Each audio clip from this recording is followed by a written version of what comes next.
ही नहीं है। संसार के लोग बोलते हैं मेरे अंदर कोई अवगुण नहीं है, लेकिन भक्त बहुत दीनहीन भाव से कह रहे हैं मेरे अंदर तो कोई गुण ही नहीं है, किचु नाही मोर गुण। भगवान कहते हैं भाई जब तेरे पास कोई गुण नहीं है, जब तुम विषय हो, दुर्जन तुम्हारे पास आए क्यों हो, तो भक्त बड़ा चतुर होता है। भक्त आगे क्या कहता है, गोपीनाथ हमारा भरोसा तुम ही, आप ही के भरोसे से आया हूँ, तुम्हारे चरणे लई शरण, तुम्हारे किंकर आमी, आपके चरणों में शरण ग्रहण करने के लिए आया हूँ। मैं दुर्जन हूँ, विषयी हूँ, कामी हूँ, लेकिन हूँ कौन, तुम्हारे किंकर आमी, आप भूलो मत मैं आपका ही कौन हूँ, किंकर हूँ, आप ही का ही दास हूँ। गोपीनाथ गोपीनाथ केवल शोधी पे मोरे, ना जानी भक्ति कर्मे जड़मती, पड़े की संसार घोरे। तो भगवान कहते हैं कि अगर तुम मेरी शरण में आए हो, मेरी शरण ग्रहण कर रहे हो, तो कम से कम भक्ति तो करनी पड़ेगी। भक्ति करोगे तो मैं तुम्हें शोधित कर दूंगा। तो भक्त फिर आगे क्या कहता है कि गोपीनाथ केवल शोधी पे मोरे, ना जानी भक्ति, आप मेरे को शोधित कैसे करोगे, मैं तो बहुत कामी व्यक्ति हूँ, मेरे को तो भक्ति भी नहीं आती। ना जानी भक्ति कर्मे जड़मती, और कर्म करते करते मेरी मति जो है पूरी जड़ कराया हो चुकी है। थोड़े ची संसार घोरे, और मैं इस संसार के अंदर बहुत घोर संसार के अंदर पूरा ही पड़ चुका हूँ। फिर आगे भगवान कहते हैं लेकिन संसार में पड़ चुके हो, घोर है जो भी है, और भक्ति भी नहीं करना चाहते, भक्ति भी नहीं है, लेकिन प्रयास तो कर सकते हो, कम से कम प्रयास करो, मैं मदद कर दूंगा। तो फिर भक्त आगे क्या कहता है, गोपीनाथ सकली तुम्हार माया, मैं प्रयास भी करूं तो करूं कैसे, चारों तरफ क्या है, आपकी माया है। अगर वैष्णवों का संग हो, भक्तों का कुछ संग हो, तो थोड़ा बहुत प्रयास भी कर सकते हैं, और आपने मुझे इस घोर संसार में ऐसे डाल दिया कि चारों तरफ की आपकी माया पड़ी हुई है। नहीं माम बल ज्ञान सुनिर्मल, और आपकी माया को पार करने के लिए थोड़ा सा भी बल मेरे में नहीं है। ज्ञान सुनिर्मल, चलो अगर थोड़ा बहुत ज्ञान के बल पे भी भक्ति कर सकते हैं, थोड़ा बहुत भी अगर ज्ञान हो तो मैं माया से विजय प्राप्त करने की चेष्टा तो करूं, लेकिन ज्ञान भी नहीं है, जिसको बोलते हैं कंप्लीट सरेंडर भगवान के पास जाके। और फिर आगे गोपीनाथ, भगवान कहते चलो ठीक है, अब तुम चाहते क्या हो ये बताओ। तो फिर भक्त कहते हैं गोपीनाथ नियत चरण स्थान, आपके चरणों में स्थान चाहता हूँ। मांगे ए पामर, ये पामर व्यक्ति, दुर्जन व्यक्ति आपके चरणों में क्या चाहता है, स्थान चाहता है। कांदिया करो ही करुणा दान, रोते रोते आपसे प्रार्थना करता हूँ कि इतनी करुणा कर दो कि अपने चरणों में मुझे केवल स्थान दे दो। गोपीनाथ, तो भगवान कहते हैं लेकिन भक्ति तो करनी पड़ेगी ना, तभी तो स्थान दूंगा। फिर भक्त भगवान को याद दिलाता है, गोपीनाथ तुम्ही तो कृपा पारावार, तुम्ही तो सकल ही पारो, कि एक गोपीनाथ आपने तो इस जगत में कितने कितने लोगों को पार कर दिया, अजामिल को भी पार कर दिया, कितने कितने लोगों को पार किया, जगाई मदाई को पार किया।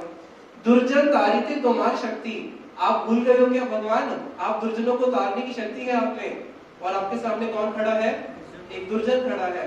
तो आप में तो शक्ति है, तो आप अपनी ही शक्ति से मुझे क्या करो, निज गुणेनाथ करो कृपा, निज गुणेनाथ करो आत्मसात, अपने ही गुणों से मुझे क्या करो, पार लगा दो, अपने ही शक्ति से मेरे को पार लगा दो, क्योंकि आप में ऐसी शक्ति है कि आप दुर्जनों को पार कर सकते हो कि अच्छे पापे हारो, और मुझसे बड़ा आपको दुर्जन इस जगत में मिलने वाला नहीं है। गोपीनाथ तुम्ही कृपा पारावार, जीवेर कारणे आसिया प्रपंचे, हे भगवान आप तो कृपा के पारावार हो, कृपा के पूर्ण सागर हो। इस जगत को जो सागर है उसमें एक साइड तट होता है, तीन जगह पानी है, एक साइड तो तट है ना, लेकिन भगवान कैसे है, पारावार शून्य, जिसके अंदर कोई तट ही नहीं है, और उसके अंदर चारों तरफ ही क्या है, करुणा ही करुणा है। तो आप कृपा पारावार हो, जीवेरा कारणे आसिया प्रपंचे, अरे हमने हमारे लिए तो हम जैसे जीवों के लिए तो आप क्या करते हो, इस प्रपंच में आते हो कि जीवों का उद्धार हो जाएगा, तो इसलिए आप क्या करो, लीला कोयले सुख विस्तार, आप अपनी लीलाओं का विस्तार करते हो, अवतार लेते हो हम जैसे जीवों पे कृपा करने के लिए, तो इसलिए आप मुझ पे कृपा कर दो, मैं आपके सामने खड़ा हूँ। उसके बाद फिर भक्त रोते रोते क्या प्रार्थना करता है, गोपीनाथ आमी की दोषी, मैंने ऐसे कौन सा बड़ा महापाप कर दिया, या ऐसे कौन से दोष में से कोई महादोष कर दिया, असुर सकल पाइनु चरण, बड़े बड़े असुरों ने भी क्या किया, आपके चरणों को प्राप्त कर लिया, विनोद थाकिलो बसी, और मैं अभी तक इस जगत में बैठा हुआ हूँ। इसका मतलब असुर भी मुझसे क्या थे, मुझसे श्रेष्ठ थे, उनको भी कम से कम आपके चरणों की तो प्राप्ति हो गई। तो ये बड़ा ही सुंदर कीर्तन है, गोपीनाथ मम निवेदन सुनो। अब हम एक कीर्तन गाएंगे, हरि हरि विफले जन्म प्रवाही। जो इस बुक के जो कीर्तन है उसका अनुशीलन करके हम क्या कर सकते हैं, राधा कृष्ण को प्राप्त कर सकते हैं। प्राप्त करने का अर्थ सेवा। राधा कृष्ण का प्रेम का मतलब क्या होता है, सेवा। सेवा मतलब प्रेम। तो आज हम उन्हीं का ही, नरोत्तम दास ठाकुर जी का कीर्तन करते हैं, हरि हरि विफले जन्म प्रवाही। हरि हरि विफले जन्म गवाई नो,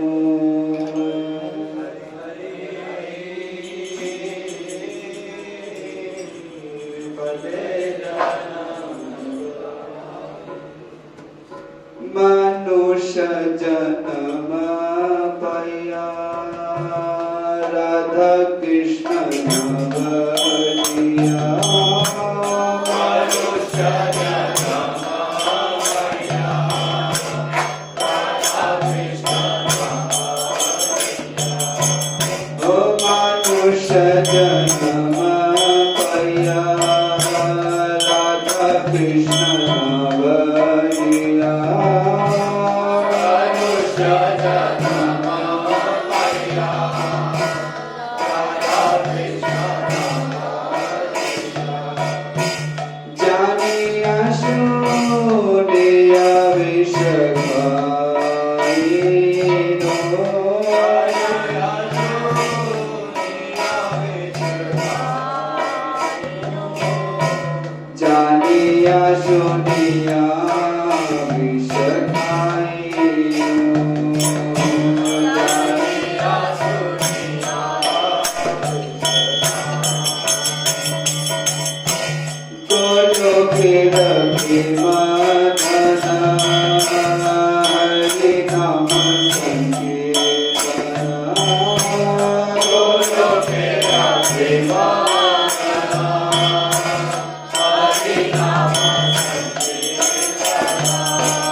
हम इतने बद्ध हैं कि महाप्रभु के समय में नहीं आए।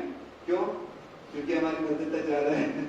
अगर महाप्रभु के समय में आ जाते ना तो हमारा तो कल्याण निश्चित है, लेकिन ऐसा नहीं है। महाप्रभु की धारा में आना भी बहुत बड़ा सौभाग्य है। धारा अर्थात गुरु परंपरा, हमारे गुरुवर उन्हीं से ही संपन्न युक्त है, तो हम उनके आश्रित हो गए, ये हमारा सबसे बड़ा सौभाग्य है। ये कम सौभाग्य नहीं कि हम गुरु परंपरा से कनेक्टेड हो गए, जुड़ गए। बोले कि गोलोकीय प्रेम दर हरि नाम संकीर्तन रतिना जन्मिला केनेता। नरोत्तमदास ठाकुर बोले जो गोलोक का प्रेम धन हरि नाम संकीर्तन है, उसमें हमारा क्या हो रहा, रति नहीं हो रही, उसमें रति मति नहीं लग रही, तो फिर क्या होगा, कुछ ही नहीं हो सकता। अगर भगवान के नाम में ही हमारा रति मति नहीं होगा तो भगवान की सेवा तो बहुत दूर की बात है। फिर बोले संसार विषय नले दिवानिशी हिया जले। हम क्या करें, संसार के विषय में फंसे पड़े और क्या करें, इधर उधर ताड़ित हो रहे हैं। जुड़ाईते ना के उपाय, हे भगवान इससे हमें जो संसार के विषयों से छुड़ाने का और कौन सा उपाय आप बता दो। अब भगवान तो दे रहे हैं ना, सारे उपाय बता रहे, लेकिन हम क्या कर रहे हैं, उसका पालन नहीं कर रहे और हम इधर उधर ठोकरे खाते फिरते हैं। एक जगह बोले ब्रजेंद्र नंदन जय सची सुत हैल से। जो ब्रजेंद्र नंदन है ना, कौन? कृष्ण, साक्षात ब्रजेंद्र नंदन। वो कौन है? यशोदा मैया के पुत्र, नंद बाबा के पुत्र। वो क्या कर रहे हैं, कलयुग में अवतार लिए सची सुत, मतलब सची माता के जो गर्भ से गौर महाप्रभु अवतरित हुए, उसके उनके लिए बोले ब्रजेंद्र नंदन जय सची सुत हैल से। वो क्या करते हैं, द्वापर से जो ब्रजेंद्र नंदन थे वो क्या करते हैं, कलयुग में अवतरित होते हैं। कलयुग में अवतरित किसके रूप में? महाप्रभु के रूप में। और यहीं पर ही बलराम हैलन निताई, जो बलराम प्रभु जी है, जो रोहिणी मैया के पुत्र है, वो कौन है? बलराम प्रभु क्या कर रहे हैं, नित्यानंद प्रभु के रूप में अवतरित होते हैं और क्या कर रहे हैं, जो गोलोकीय प्रेम धन हरि नाम संकीर्तन उसका वितरण कर रहे हैं। दोनों हाथ उठा क्या बोल रहे हैं, बाहु तुल्य बोलो हरि हरि, बोले बाहु तुल्य बोलो हरि हरि। मतलब दोनों हाथ उठा के क्या करना, हरि नाम संकीर्तन करो। पूरे पूरे इस पृथ्वी, पूरे त्रिभुवन में महाप्रभु ने प्रचार किया। हमको ऐसे लगता है कि नवद्वीप में ही किया, ऐसा नहीं है। एक जगह बोले दीनहीन यत छिल हरि नाम उद्धारी। देखो जो दीनहीन यत छिल हरि नाम उद्धारी, जो हरि नाम है ना, वो क्या करता है कि तार साक्षी जगह मत है। हरि नाम क्या करता है, दीनहीन, जो पापी, जो बहुत ज्यादा मतलब होता है कि खराब से खराब व्यक्ति का भी उद्धार कर देता है। यहाँ पे क्या बोल रहे हैं, तार साक्षी जगह मत आई। हरि नाम की इतनी महिमा है कि जो अभी से पहले वाले कीर्तन में भी आया था ना, इस तार साक्षी जगह मत आई, जो जगह मत आई ना उसका भी उद्धार कर दिया हरि नाम ने। भगवान ने उनके मुख से भी निकलवा लिया। हरि नाम प्रभु जिस पे कृपा करते हैं ना, उसके मुख से स्वयं निकलते हैं सब समय। चाहे हमारे माथ में माला हो या नहीं हो, भगवान के मंदिर में हो या नहीं हो, जहाँ कहीं पे भी हो, क्या करना चाहिए, भगवान का नाम सब समय मुख से निकलना चाहिए। ये एक विधि है, माला तो एक साधन है। हरे कृष्ण कई बार होता है ना कि माला हाथ में नहीं है तो माला हरे कृष्ण महामंत्र निकलता नहीं, लेकिन इसी अभ्यास के लिए माला पकड़ाई जाती है कि हमारा सब समय क्या हो, भगवान का नाम निकले। तभी तो बोलते हैं कि अंत समय में राम नाम आता नहीं, कारण अभ्यास ही ठीक नहीं हुआ। हमारा अभ्यास ठीक करना पड़ेगा सब समय, जहाँ कहीं पे भी हो, किसी भी अवस्था में हो। जब तो बोलते हैं कि घरे थाको बने थाको सदा राधा गोविंद। अरे घर में थाको, वन में थाको, ऑफिस में थाको, कहीं पे भी थाको, कहीं पे भी रहो, लेकिन क्या करना, सब समय मुख में क्या होना चाहिए, हरि नाम होना चाहिए। हरे कृष्ण माला हाथ में हो नहीं हो, हरे कृष्ण कृष्ण कृष्ण हरे हरे, हरे राम राम हरे हरे। ऐसा नहीं है कि हमारे हाथ में माला नहीं होती लेकिन हम करते नहीं। हम भी अभ्यास कर रहे हैं, प्रयास करते हैं बोलने का, बार बार भूल जाते हैं। हम कई बार आश्रम में जो मठ में रहते हैं ब्रह्मचारी, कई बार ऐसे याद दिलाते हैं, हरे कृष्णा आप भूल गए माला जब करो, मतलब जब माला नहीं होती तब की बात है। तो जब तो बोले भगवान का जो नाम है ना, सेवा करते समय भी लो, बाइक में जाते समय भी लो, कहीं पे भी लो, सब समय हरे कृष्ण महामंत्र, इसका अभ्यास पड़ेगा ना, तो अंत समय कहीं पे भी प्रभु नाम निकल जाएगा, तो क्या होगा, भगवान की सेवा प्राप्ति होगी। फिर बाद में बोल रहे हैं आहा प्रभु नंद सुत वृषभानु सुतायुत। बोले कि नंद के सुत किसको बोले? यहाँ पर कृष्ण को। और यहाँ वृषभानु सुतायुत मतलब जो वृषभानु जी की लाडली राधा रानी, इसे प्रार्थना कर रहे, करुणा कर यही बात। क्या करो हे राधा कृष्ण, आप मुझ पर करुणा करो कि मैं आपका भजन कर सकूं, आपका नाम कर सकूं। नरोत्तम दास कहे ना ठेलियो रांगा पाए, मतलब मुझसे इससे वंचित ना करना अपना। ये बोले कि नरोत्तम दास ठाकुर बोले कि ना ठेलियो, ये बंगाली वर्ड है, रांगा पाए मतलब हमें, नरोत्तम दास ठाकुर बोले, या हम बोल सकते हैं कि हमें क्या करना चाहिए, राधा कृष्ण से निवेदन करना चाहिए कि आपके चरणों से दूर नहीं रखना। लेकिन इससे पहले निवेदन आता है हमारे गुरुवर्गों से, उन्हीं के माध्यम से उनके चरण की प्राप्ति होती है। तो नरोत्तम दास ठाकुर ने कीर्तन लिखा है ना, तो हमें कीर्तन करते हुए नरोत्तम दास ठाकुर से प्रार्थना करनी है, हे नरोत्तम दास ठाकुर, ये आपने इतना अच्छा जो कीर्तन लिखा है, मैं आपसे प्रार्थना करता हूँ कीर्तन गाते गाते कि हमें जो आपने लिखा ना, वो जो उसका भावार्थ है वो हमारे हृदय में प्रकट हो, और हम राधा कृष्ण की सेवा एक सुचारू रूप से, जो होता है कि कभी कभी किया कभी नहीं किया, ऐसा नहीं, सब समय राधा कृष्ण की सेवा। राधा कृष्ण की सेवा तो आप जानते हैं, भजदातु सेवा मतलब सेवा। तोमा बिना किया अच्छे हमारा, मतलब तुम्हारे बिना और कौन है मेरा, कोई नहीं है। क्योंकि हमें किसके लिए हम भजन कर रहे हैं, किसके लिए कर रहे हैं? हमारे गुरुवर्ग जो हम परंपरा में आए, हम राधा कृष्ण तो हमारे उपास्य हैं, युगल उपास्य राधा और कृष्ण। तो हम महाप्रभु के अनुगत्य में, शरद गोस्वामी के अनुगत्य में, नरोत्तम दास ठाकुर, फिर यहाँ पर हमारे बलदेव विद्याभूषण प्रभु, श्रील प्रभुपाद, गुरु परंपरा, इन्हीं के अनुगत्य में हम क्या करते हैं, भजन करते हैं।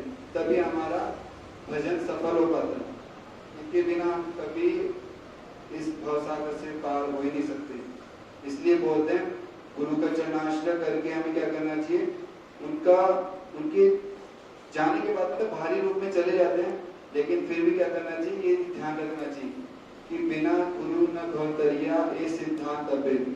ऐसा नहीं कि हमने गुरु बना लिया, फिर उसके बाद गुरु जी चले गए, फिर हमारे सारे के सारे जो सेवा की, हमारे जो गुरु के माध्यम से हमें जो उद्देश्य पता लगा था उसको गौण कर संसार में ज्यादा ध्यान देना, ऐसा नहीं। क्या करना चाहिए, हमें निरंतर गुरु के ही आदेशों का पालन करके, गुरु की ही वाणी का, गौरवाणी अर्थात गुरुवाणी, गुरु जी किसका आदेश का पालन कर रहे हैं, महाप्रभु की धारा का, जो महाप्रभु के परंपरा में आ रहे, वही गौरवाणी प्रचारिणी निर्विशेष शून्यवादी पाश्चात्य देशकारिणी। जैसे हमारे गुरुवर्ग श्री भक्ति वेदांत स्वामी महाराज जी क्या करे, इस धराधाम में कितना हरि नाम संकीर्तन का प्रचार किया देश विदेशों में। तो वो क्या करना चाहिए, हमें उनकी ही जो आज्ञा है, जो उन्हीं की सेवा है, उसी को कार्य को आगे बढ़ाना चाहिए। तो यहीं पर ही इस कीर्तन का अनुवाद समाप्त होता है। हरे कृष्ण। कीर्तन कहाँ से आया है? ये कीर्तन का जो स्रोत है, ये कीर्तन आया है हमारे एक गुरुवर्ग में है, श्रील गौर किशोर दास बाबा जी महाराज। वो ब्रज के सारे स्थानों में घूमते थे, और ब्रज के सारे स्थानों में घूमते थे। कैसे घूमते थे? कोथाए को प्रेम मई राधे राधे, हाय मेरी प्रेम मई राधे राधे कहाँ है? एक बार डाके केशी घाटे, आबा डाके गुंज बने राधे राधे। कभी भागते हैं केशी घाट पे, और वहां पे जाके डाकना मतलब होता है बुलाना, बुलाते हैं राधे राधे, देखते नहीं केशी घाट पे तो नहीं है। फिर चले जाते हैं इंदु वन में, फिर चले जाते हैं सेवा कुंज में, कभी चले जाते हैं कुसुम सरोवर, कभी चले जाते हैं गिरिराज की तलहटियों में। पूरे 84 कोस ब्रज की एक एक लीला स्थली में जाते हैं, और क्या करते हैं? कोथाए को प्रेममयी राधे राधे, हाय मेरी राधा रानी का है, राधा रानी का है। तो ये जब गौर किशोर दास बाबा जी महाराज इस कीर्तन को गाते थे, कैसे गाते थे? मुखे राधा राधा बोले हास्य नयनेर जले, मुख से राधा राधा नाम निकलता तो आंखों से आंसू निकलते थे। और खाते क्या थे? बताया, अपनी जीवा को बोलते थे कि तू अभी भी विषय सुख के पीछे भागना चाहती है, तो राधा कुंड की रज को ही लेके अपनी जीभ में डाल के बोलते थे तू यही खा।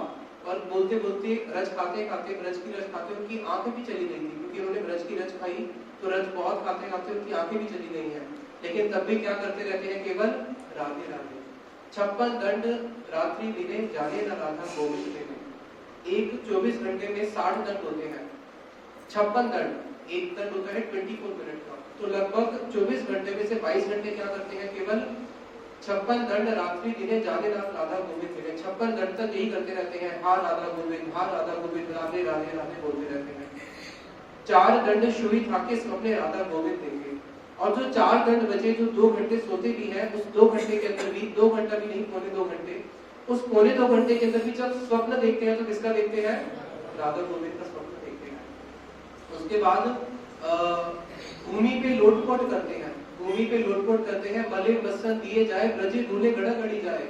उनके सारे वस्त्र पूरे मलिन हो चुके हैं, उस पे लोटपोट करते हैं, राधे राधे। जैसे कोई व्यक्ति बहुत बीमार हो तो क्या करता है, तड़पता है, तो ऐसे ही वो ब्रज की भूमि पे लोटपोट करते हैं, इतना विरह है उनका राधे राधे बोलते हुए। उनको इस कीर्तन को गाते हुए और उनकी इस विरह की दशा को दर्शन करे थे प्रभुपाद जी ने, जब उन्होंने उनके पहले दर्शन करे। उसी दिन उन्होंने विचार किया कि गुरु दीक्षा लूंगा तो इन्हीं से लूंगा। तो ये बहुत ही सुंदर कीर्तन है श्रीला गौर किशोरदास बाबा जी महाराज जी का। यद्यपि हम लोग उस लेवल के भक्त नहीं है, लेकिन अपना आदर्श तो रख सकते हैं। जैसे जब मैं मठ में पहली बार आया, 10-15 दिन हुए थे, तो मैं सेवा करता था, रोज प्रसाद वितरण करना है, सब भक्त लोग बैठ जाएंगे, सबको प्रसाद वितरण करना है, फिर खुद बैठ के प्रसाद पाना है। तो एक और दिल्ली से गौर राष्ट्रभूते साइंटिस्ट थे, उन्होंने भी मेरे समय में ही मठ ज्वाइन किया था, मेरे से 2-3 महीने पहले आए थे। मुझे बोले प्रभु ऐसे नहीं करना चाहिए, पहले सब वैष्णवों को भोजन कराना चाहिए, जो बाद में थोड़ा सा बचे फिर खाना चाहिए, पहले थाली मत लगाया करो। क्योंकि हम भी पहले ही थाली लगाते थे। मथुरा मठ में 12 आइटम रोज बनेगी प्रसाद में, 12 आइटम रोज बनेगी, जिससे भंडारा होगा 16, 18, 20, 12 फिक्स था वहाँ पे। तो अब कोई आइटम बचती थी, कुछ नहीं बचती थी, 1-2 दिन हुआ। और रोटी तो बिल्कुल नहीं बचती थी, क्योंकि बंगाली लोग हैं, रोटी कम बनती है। मैंने कहा मैं दाल के साथ भी काट लूंगा 12 आइटम नीचे, लेकिन रोटी तो चाहिए। अब पहले थाली नहीं लगाएंगे तो रोटी नहीं मिलेगी। और ऐसा तो है नहीं कि बार बार मेले को बैठे रहेंगे, एक बार में जो होना है हो जाएगा, फिर बर्तन भी साफ होने हो गया। तो उन्होंने बोला नहीं प्रभु जी, अगर आपको पूरा फल चाहिए तो ऐसे ही करना पड़ेगा। 2-3 दिन करके देखा तो मैंने कहा ये तो हमारे बस की नहीं है। और उनको देखा तो अपनी थाली टिफिन सब लगा के पहले बैठे हुए हैं। तो मैंने कहा प्रभु जी आप तो मुझे आदेश दे रहे थे, खुद तो अपनी थाली के साथ एक टिफिन भी एक्स्ट्रा लगा के बैठते हो। कह रहे वो आपकी बात ठीक है, मैं ये सोचना कर रहा था कि ऐसा करना चाहिए। मैंने कहा अगर पूरा फल चाहिए तो करो, तो वो तो आपकी इच्छा है ना, मेरे को तो पूरा फल नहीं चाहिए इसलिए मैं ऐसे करता हूँ, मेरी भी स्थिति नहीं है वैसे करने की। तो मैंने कहा भाई मेरी भी स्थिति नहीं है। कह रहे लेकिन मेरा आइडियल ठीक है, यानी कि मेरा आदर्श ठीक है कि मुझे वहां तक जाना है। मैंने ठीक है। उसके बाद देखो तो स्टार्टिंग से आदत है दिन में सोने की। तो उन्होंने बोला कि प्रभु जी देखो दिन में सोना नहीं चाहिए, और बस जो सुबह उठ गए। मैंने कहा तो सुबह 3-4 बजे सब उठ जाते, दिन में तो नींद आती है। कह रहे नहीं 4 घंटे से ज्यादा सोना ही नहीं चाहिए। तो मैंने 1 दिन 2 दिन प्रयास किया, मैंने कहा तो मेरे बस की नहीं, और वो खुद सोते थे 16 घंटे। तो क्योंकि वो साइंटिस्ट थे और उनको सोना बहुत अच्छा लगता था, अभी भी वो 12-15 घंटे सोते हैं। तो मैंने कहा आप तो कह रहे हो कि सोना नहीं चाहिए, आप तो खुद 16-16 घंटे सोते हो। कह रहे मैं तो आपको आदर्श की बात बता रहा हूँ ना, और मेरा आदर्श तो ठीक है ना कि मुझे एक दिन वहां तक जाना है। अभी चाहे मैं गड़बड़ हूँ, लेकिन मैंने अपना आदर्श ठीक रखा हुआ है। मैंने कहा देखो मेरे को आदर्श की बात बताया करो, प्रैक्टिकल बातें बताया करो, आदर्श तो मैं ग्रंथों से भी पढ़ लूंगा। तो कह रहे बहुत अच्छी शिक्षा दी उन्होंने कि हमें अपने जीवन में क्या ठीक रखना है, अपना आदर्श, कि हाँ हमारे ये आदर्श है, हमारे गुरुवर। तो आज हम उन्हीं का कीर्तन गाते हैं कि कब ऐसा होगा कि मैं भी उस स्थिति में पहुंच पाऊं कि मैं 56 दंड केवल क्या करूं, राधा कृष्ण का नाम लेते रहूं। और सो भी तो किसके सपने आए, राधा कृष्ण के सपने आए। उस कीर्तन को हम लोग गाते हैं अभी। राधे राधे गोजे राधे राधे राधे राधे राधे राधे होताई गो प्रेममयी राधे राधे होताई गो प्रेममयी राधे राधे होताई गो प्रेममयी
राधे वृंदावन विलासिनी राधे राधे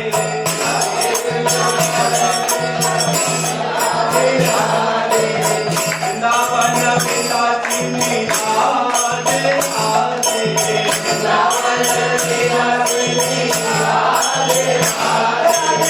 कानू मन मोहिनी राधे राधे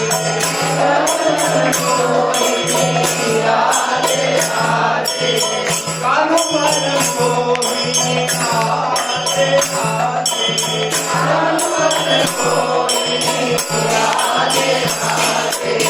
राधे राधे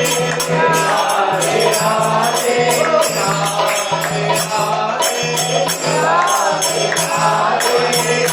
राधे शिरोमणि राधे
नियम करे सदाई डाके आधे आधे नियम करे सदाई डाके आधे आधे नियम करे सदाई डाके आधे आधे नियम करे सदाई डाके आधे आधे एक बार डाके पंछी माटे बार माटे देशी माटे एक बार डाके पंछी माटे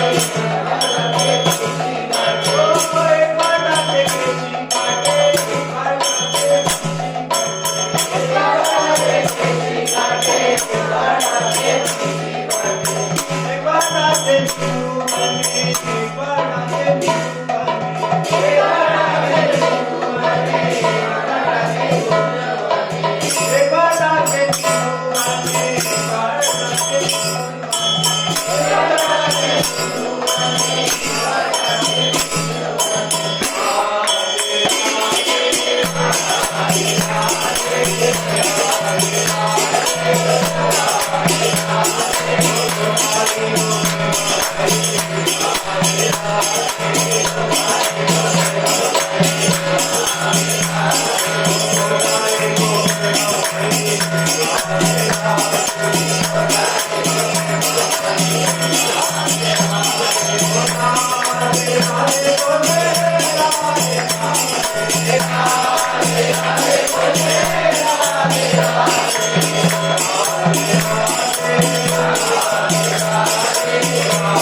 Hare Krishna, Krishna Krishna,